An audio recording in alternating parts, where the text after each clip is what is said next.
Doa ibu selalu mengiringi, Pratama Arhan ucapkan terima kasih usai jadi penentu kemenangan timnas.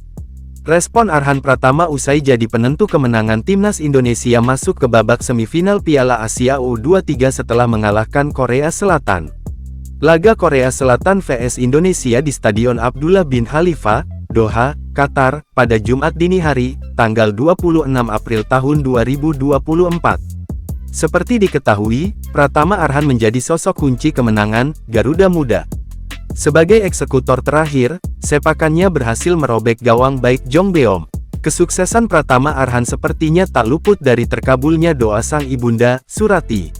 Ia mengatakan, setiap putranya hendak berlaga, Arhan selalu minta didoakan.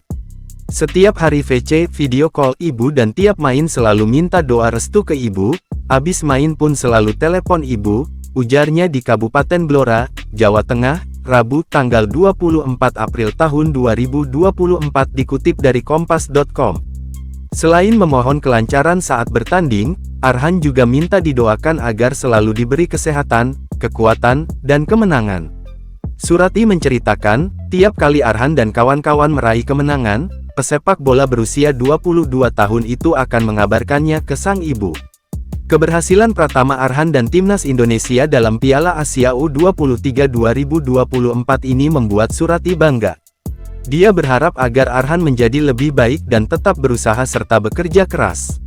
Walaupun Pratama Arhan DKK telah berhasil menorehkan catatan sejarah di Piala Asia U23, Surati berpesan kepada buah hatinya dan rekan satu timnya agar jangan terlalu puas.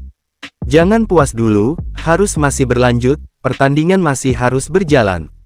Intinya kerjasama harus lebih baik lagi agar mendapat hasil maksimal, tuturnya.